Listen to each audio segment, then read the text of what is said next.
खींच रहा है आज सहज ही अपनी ओर, हम चले वतन की ओर।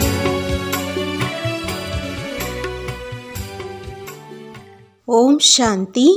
30-1-1975 அவ்யக்த பாப்தாதா மதுபன். வாணியின் தலைப்பு: ஒரு நொடியில் வியக்தத்திலிருந்து அவ்யக்தம் ஆவதின் வேகம். அனைவரும் இந்த நேரம் ஒரே ஒரு ஈடுபாட்டில், ஒரே ஒரு எண்ணத்தில் அமர்ந்திருக்கிறீர்கள். அந்த ஒரே எண்ணம் மற்றும் ஈடுபாடு எது? பாபாவை வரவழைப்பது மற்றும் பாபா மற்றும் குழந்தைகளின் சந்திப்பு கொண்டாட்டத்தை கொண்டாடுவது. எப்பொழுது சர்வசக்திவான் பாபாவின் அழைப்பை அன்பு மற்றும் உறுதியான எண்ணத்தினால் செய்ய முடியும் என்றால், தனக்குள் எந்த சக்தியின் குறை அல்லது பலகீனத்தை உணர்கிறீர்களோ அந்த சக்தியை தனக்குள் வரவழைக்க முடியாதா? எப்பொழுது பாபாவை அவ்யக்தத்திலிருந்து வியக்தமாக ஆக்க முடிகிறது? நினைவினால், அன்பின் பலத்தினால், அதிகாரம் பிராப்தியாகியிருக்கும் பலத்தினால் மற்றும் நெருக்கமான சம்பந்தத்தினால் மட்டும் செய்ய முடிகிறது என்றால், அதே போலவே ஒவ்வொரு சக்தியை மற்றும் தன்னையும் வியக்தத்திலிருந்து அவ்யக்தமாக ஆக்க முடியாதா? எப்பொழுது தந்தையை அவ்யக்தத்திலிருந்து வியக்தத்தில் கொண்டு வருவது சுலபமாக இருக்கிறது என்றால், தன்னை அவ்யக்தமாக்குவதில் கடினம் ஏன் இருக்கிறது? கை தட்டுவதினால் பொருட்கள், நபர்கள் ஆஜராகிவிடுகிறார்கள் மற்றும் தேவதைகள் பிரத்யக்ஷம் ஆகிவிடுகிறார்கள் என்று பழைய காலத்து கதைகள் பிரசித்தமானவை. இந்த தேவி தேவதைகளின் கதை பிரசித்தமானது. இந்த கதைகள் யாரை பற்றியது? ஞான தேவிகள் மற்றும் 3 உலகத்தில் பறக்கக்கூடிய தேவிகள் யார்? நான் தான் என்று புரிந்து கொள்கிறீர்கள் இல்லையா? ஞானம் மற்றும் நினைவின் 2 இறக்கைகளும் இருக்கின்றனதான் இல்லையா? இப்பொழுது ஞானம் மற்றும் நினைவின் பலத்தினால் ஒரு நொடியில், அதாவது இந்த இறக்கைகளின் ஆதாரத்தினால், சாக்கார உலகத்திலிருந்து நிராகார உலகம் வரை சென்றடைந்து விடுகிறீர்கள் இல்லையா? அந்த மாதிரி ஃபரிஷ்தாக்களுக்கு சமமான தேவிகளை ஒரு நொடியில் எந்த சக்தியின் அவசியம் இருக்கிறதோ அதை நினைத்தீர்கள் மற்றும் வரவழைத்தீர்கள். மேலும் அந்த சக்தி சொரூபத்தில் வந்துவிட வேண்டும். அந்த மாதிரி கைத்தட்ட முடியுமா? யாருக்கு ஒவ்வொரு கல்பத்திலும் மகிமை ஏற்பட்டு கொண்டே வந்திருக்கிறதோ அந்த மாதிரியான பரிகளாக, அதாவது தேவதைகளாக ஆகியிருக்கிறீர்களா? தற்சமயத்து முயற்சி செய்வது ஒரு நொடியின் வேகமுடையதாக இருக்க வேண்டும். அப்பொழுதுதான் நேரம் மற்றும் சுயம் 2 வேகமும் சமமாக இருக்கிறது என்று கூறுவோம். இதைத்தான் அதிவேக அல்லது முதல் நிலை என்று கூறப்படுகிறது. சங்கம யுகத்தில் அனைத்து சக்திகளும் அந்த மாதிரி தன்னுடைய அதிகாரத்தில் இருக்க வேண்டியது இருக்கிறது. எப்பொழுது விரும்புகிறீர்களோ அப்பொழுது காரியத்தில் கொண்டு வர முடியும் அளவிற்கு தன்னுடைய ஆயுதத்திற்கு சமமாக சக்திகள் இருக்கட்டும். புரிந்ததா? நல்லது. பணிவானவராகி புது உலக படைப்பை செய்யுங்கள். சேவையில் சகஜமாக மற்றும் எப்பொழுதும் வெற்றி அடைவதற்கான மூல ஆதாரம் பணிவு நிறைந்தவராக ஆவது ஆகும்.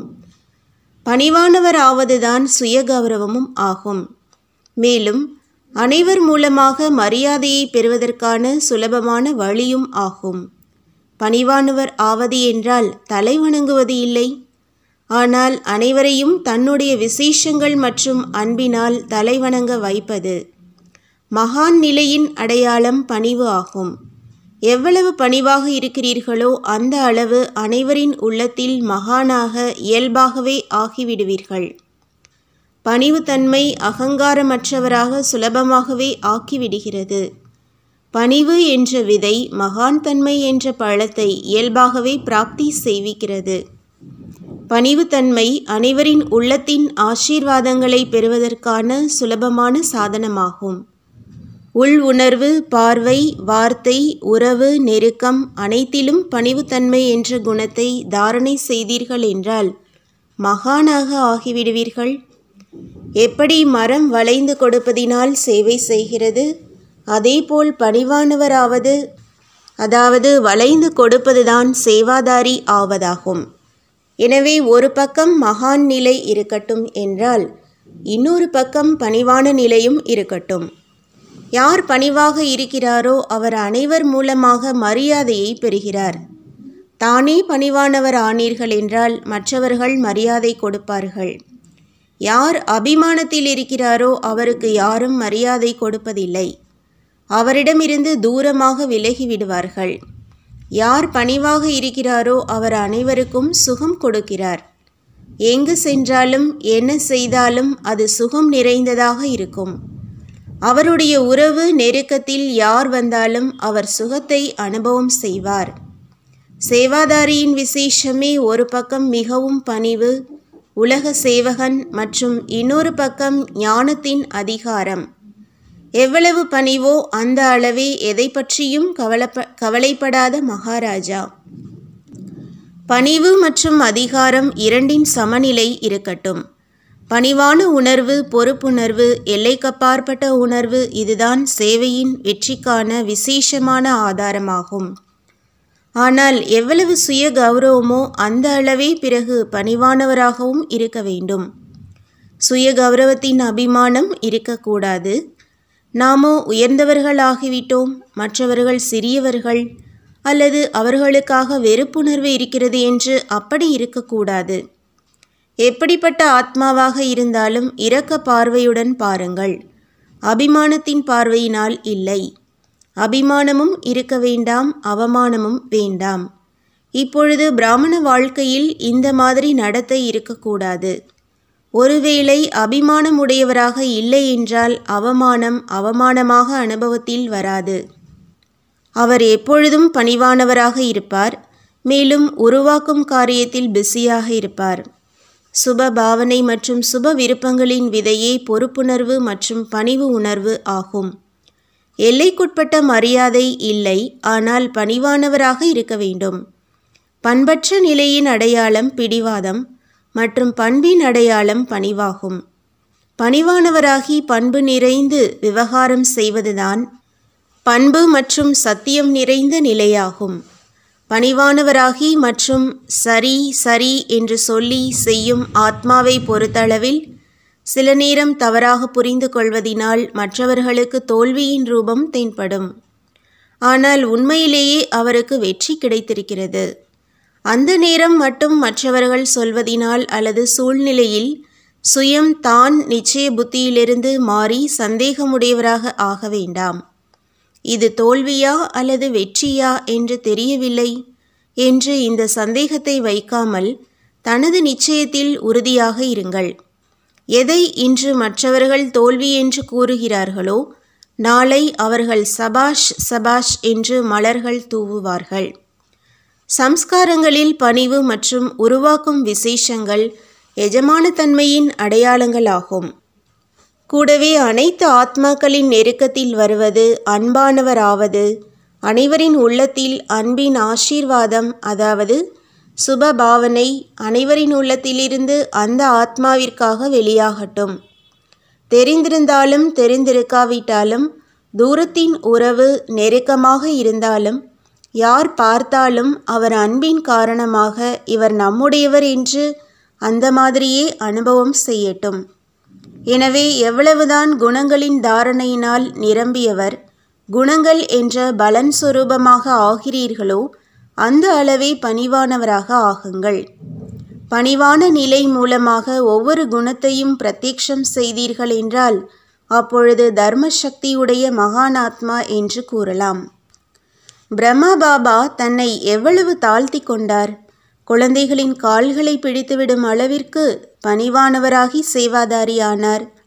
குழந்தைகள் என்னை விட முன்னுக்கு இருக்கிறார்கள், குழந்தைகள் என்னையும் விட நன்றாக சொற்பொழிவு நிகழ்த்த முடியும் என்ற உணர்வில் இருந்தார்.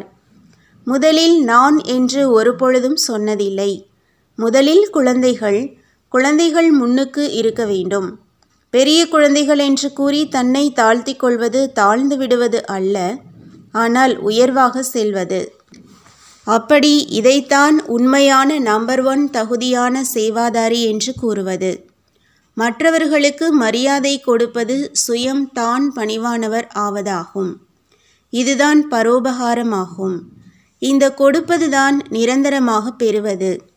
அற்ப காலத்து அழியும் மரியாதையை தியாகம் செய்து சுய கௌரவத்தில் நிலைத்திருந்து பணிவானவராகி மரியாதையை கொடுத்து கொண்டே செல்லுங்கள். இந்த கொடுப்பதுதான் பெறுவதாக ஆகிவிடுகிறது. மரியாதை கொடுப்பது என்றால் அந்த ஆத்மாவை ஊக்கம் உற்சாகத்தில் கொண்டு வந்து முன்னுக்கு வைப்பதாகும். இது நிரந்தரமான ஊக்கம் உற்சாகம், அதாவது குஷியின் அல்லது தன்னுடைய சகயோகத்தின் பொக்கிஷம் ஆத்மாவை நிரந்தரமாக புண்ணிய ஆத்மாவாக ஆக்கிவிடுகிறது. நல்லது. தனிப்பட்ட சந்திப்பு. பணிவானவராகி புது உலக படைப்பை செய்யுங்கள். சேவையில் சகஜமாக மற்றும் எப்பொழுதும் வெற்றியடைவதற்கான மூல ஆதாரம் பணிவு நிறைந்தவராக ஆவது. பணிவானவர் ஆவதுதான் சுய கௌரவம் ஆகும். மேலும் அனைவர் மூலமாக மரியாதையை பெறுவதற்கான சுலபமான வழியும் ஆகும். பணிவானவர் ஆவது என்றால் தலைவணங்குவது இல்லை, ஆனால் அனைவரையும் தன்னுடைய விசேஷங்கள் மற்றும் அன்பினால் தலைவணங்க வைப்பது. மகான் நிலையின் அடையாளம் பணிவு ஆகும். எவ்வளவு பணிவாக இருக்கிறீர்களோ அந்த அளவு அனைவரின் உள்ளத்தில் மகானாக இயல்பாகவே ஆகிவிடுவீர்கள். பணிவுத்தன்மை அகங்காரமற்றவராக சுலபமாகவே ஆக்கிவிடுகிறது. பணிவு என்ற விதை மகான் தன்மை என்ற பழத்தை இயல்பாகவே பிராப்தி செய்விக்கிறது. तुम बच्चों को तो सर्विस करनी है, जो बाबा कहते हैं सबको ये बताओ कि देखो तुम्हारा एम एंड ऑब्जेक्ट ये है, एक गीता है बढ़िया, ये राजयोग है ना बच्चे। कैसे है राजयोग? बिल्कुल सहज है कि बाप को याद करो तो ये वैसा मिलेगा तुमको। ओम शांति।